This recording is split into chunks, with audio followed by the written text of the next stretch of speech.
أعوذ بالله من الشيطان الرجيم أو زد عليه ورتل القرآن ترتيلا. Bismillahirrahmanirrahim. Ikhwatu iman yang dirahmati Allah, Quran surat Al-Muzammil yang dibacakan tadi secara mufradat, Al-Muzammil asalnya adalah Al-Mutazammil. Kemudian taknya diidghamkan ke dalam zai dan diberi tanda tasydid, yang artinya Al-Muzammil itu adalah orang yang menyelimuti badannya dengan pakaian.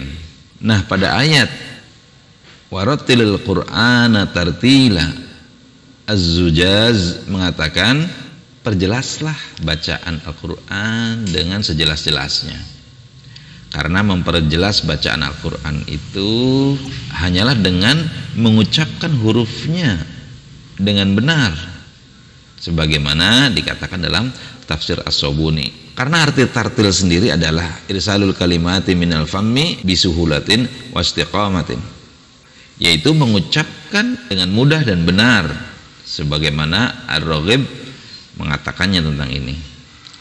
Sehingga dapat disimpulkan bahwa kalimat warattilil qur'ana tartila pada ayat ini adalah bacalah Al-Quran dengan perlahan-lahan, dengan pelan-pelan, lalu teratur, lalu ada upaya serius untuk memperjelas bacaan huruf-hurufnya.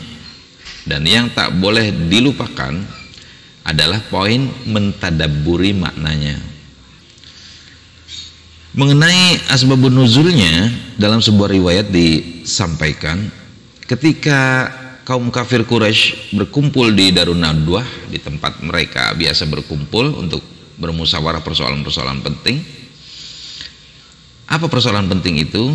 Yang dihadapinya adalah bagaimana membuat suatu nama yang berkesan bagi masyarakat, nama yang mudah disebut dalam rangka untuk mendestruksi, atau istilah sekarang karakter assassin, ya, pembunuhan karakter, atau bisa juga disebut sekarang bagi kaum Islamofobia itu orang-orang yang takut terhadap Islam, benci terhadap Islam. Mereka membuat stigmatisasi, membuat stigma-stigma. Mereka mencari nama bagi Muhammad yang tepat, maka dipilihlah kata kahin atau dukun.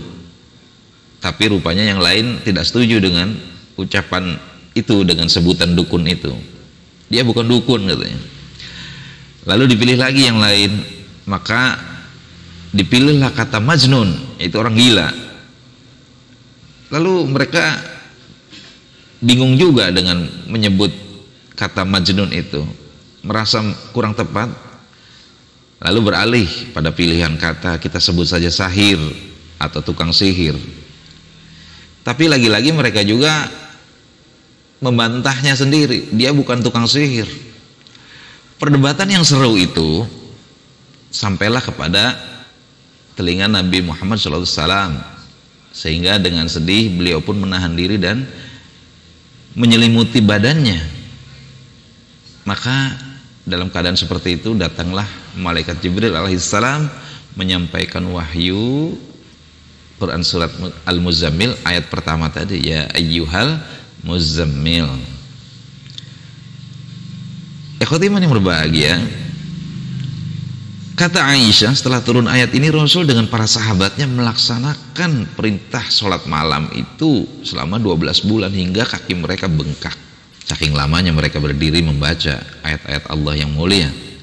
Kemudian setelah mereka selama 12 bulan menjalankannya, turunlah ayat yang ke-20 pada surat yang sama, yang di situ memberikan keringanan tentang bacaannya yang diringankan, karena sebagian dari mereka Allah katakan ada di antara kamu yang sakit, dan juga ada di antara mereka yang sedang safar. Bahkan Allah mengetahui berperang di jalan Allah juga adalah sebagai suatu perintah.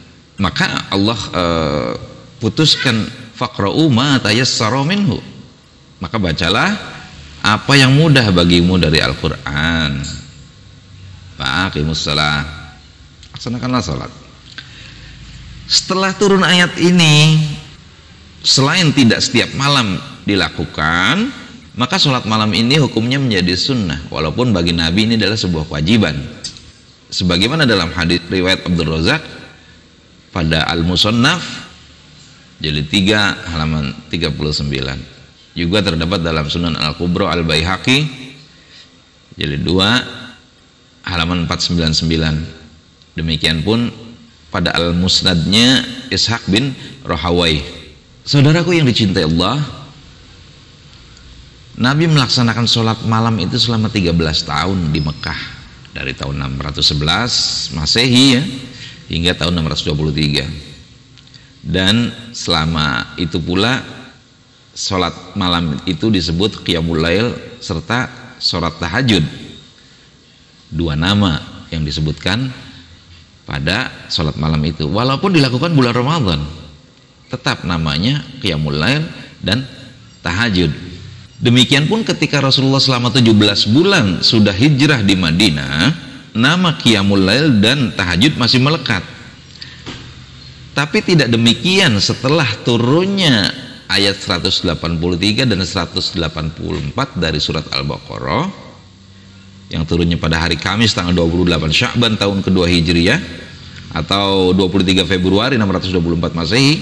Nabi menyebut istilah Qiyamul Lail dan tahajud itu berganti dengan ungkapan Qiyamul Ramadan, sebagaimana ungkapan hadis ini, An Ibni Abi Hurairah radhiyallahu anhu, Rasulullah sallallahu alaihi wasallam qala man qama ramadhana imanan wa ihtisaban ghufira lahu ma taqaddama min dzambih.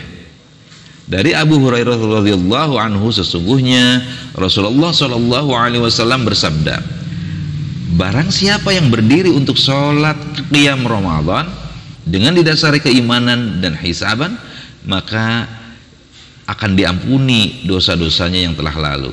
Hadis riwayat Al-Bukhari.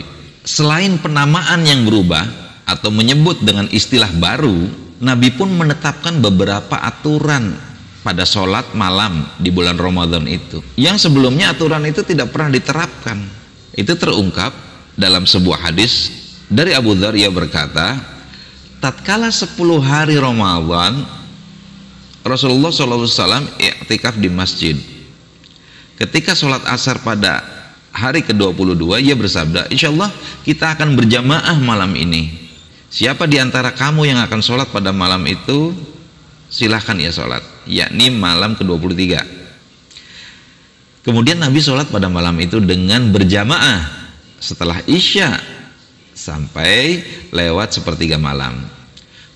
Padahal ungkapan seperti itu tidak pernah diungkapkan oleh Rasulullah selama 13 tahun di Mekah ataupun selama 17 bulan di Madinah. Jadi ini menjadi suatu tanda kaifiat.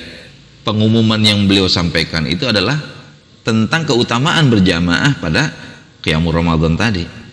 Aturan yang kedua, Qiyamul Ramadan itu dilaksanakan pada awal malam, sebagaimana terdapat dalam kitab Fathul Bari. Beliau bersabda, An Umar bin Al-Khattabi radhiyallahu anhu, wa kana an-nasu yaqumuna awwalahu.